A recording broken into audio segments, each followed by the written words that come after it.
Good morning, everyone. Welcome back to my YouTube channel. Or if you're new here, welcome. My name is Yanet, and I'm a therapist who loves to budget. In today's video, I'm going to do my budget for the month of April. And it's going to be between the 4th, April 5th through April 18th. Let me just double check. Yes. Actually, no. It's April 4th through April 18th. Yeah, how is everyone doing this morning? Today is Monday. I'm filming this on March 31st, which is insane to say. I'm excited that April is coming.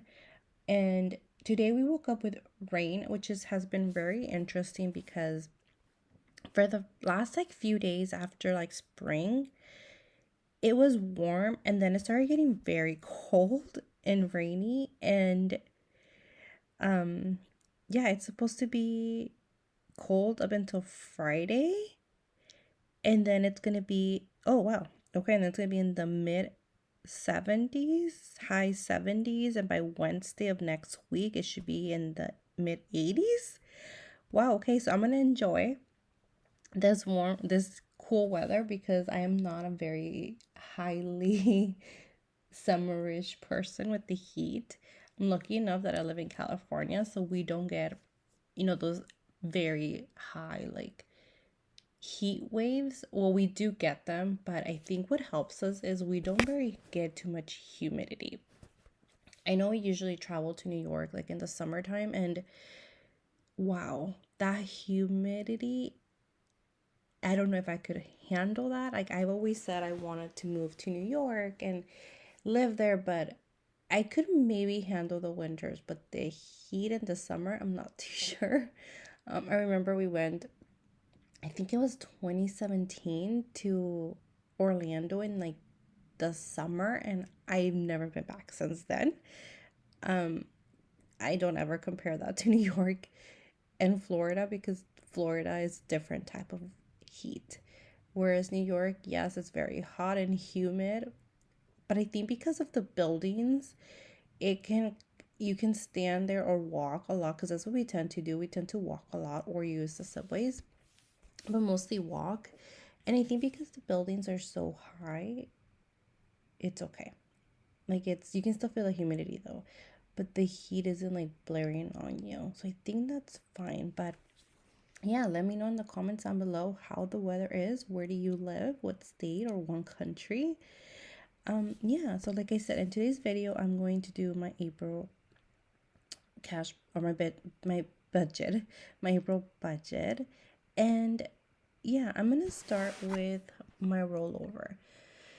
And I know I'm doing this on March 31st and I don't get paid till April 4th. But I also know that I'm not spending anything else this month. I mean, this pay period, these last few days. Yeah, so for rollover, I have 350 that I'm budgeting. Obviously, once I do my other video for my actual, I will adjust this one. My CGC, that's my full-time job for my therapy. So I'm a therapist, so that's my full-time salary.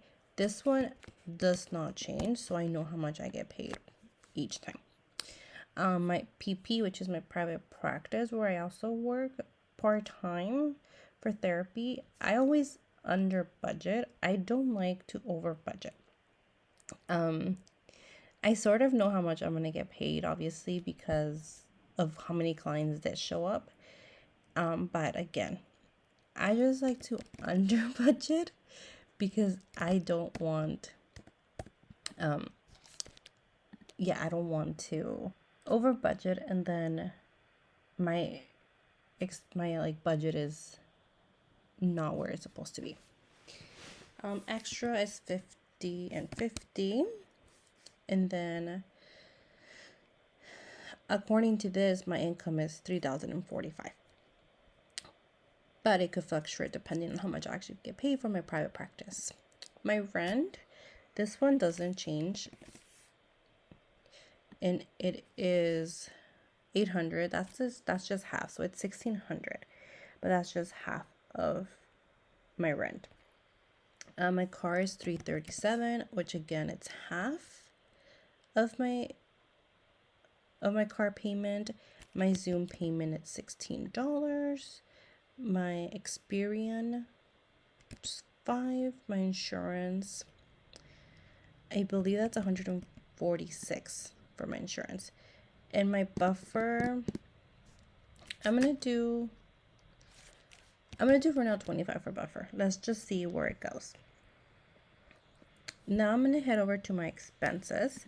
I know that I do a cash planning video for my expenses and my sinking funds, but I do like to budget my house, my fuel, my restaurants here, because for me those are non-negotiables. My restaurant is negotiable, but my household and my fuel are non-negotiables. I need fuel to drive to work, and households, right? I need things for the house, so I usually budget those ones here, and then I still do it in my cash planning video. So I'm gonna do 70 for household. That's what I usually always do.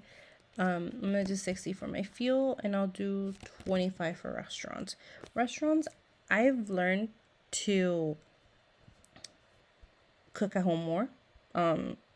Honestly, I'm not even craving anything outside for food anymore.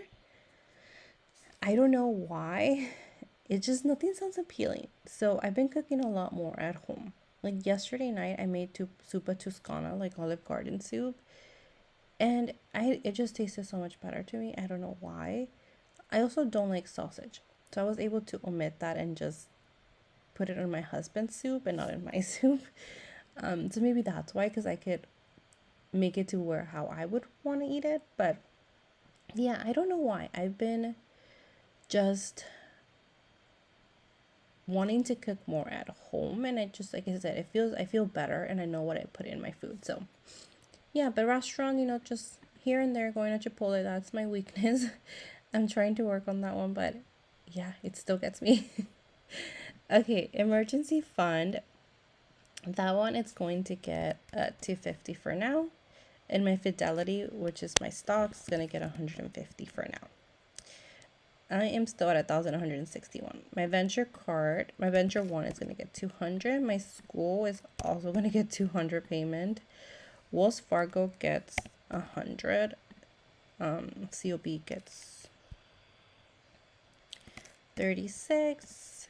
My Best Buy account gets 32. My radiology, which is my MRI that I got, I'm in payment plans because my insurance was able to pay a lot of it, but I still owed like 900 or 1,000. I can't remember right correctly, but I was like, wow, that's still a lot. So I just did payment plans. I was like, nope, not gonna happen. Okay, my Wells Fargo, it's gonna get 200. So I'm at 365, which is fine because, sorry, this doesn't get 200. Gets 100. Because what's left over is what's going in my sinking funds. So this is how I budget. Anything else that is not a priority, I don't put it in my Excel sheet just yet. Like I said, I do a cash planning where I put that, but I put whatever is remaining on my sinking funds. My sinking funds is another way to save money, but it is not a priority for me. So my priority is to pay my bills, my expenses, my savings, and my debts. Those are my priorities. If I don't have those paid, I mean, I'm gonna lose my rent. Like if I don't pay my rent, I'm gonna lose where I live. My car, I'm gonna lose my car. My insurance, we all need insurance. So yeah, so there are some things that I know I need to keep. My emergency fund, I'm lucky enough to have a good emergency fund at the moment. I do have at the moment 2 months of rent and 2 months of car payments, which is really good to have, right? But it's usually between 3 to 6 months that you have to be like, okay, I'm okay for now. So I'm still a long way to get there, but that is a win for me where I have 2 months of my rent that I feel okay with and 2 months of my car payments. And I'm figure, okay, if something happens, like I could still work private practice. Like, it just depends, right? So at least I'm lucky enough to know that that is what I have. So yeah, so I feel fortunate for that. And then whatever I do have left over goes into my sinking funds.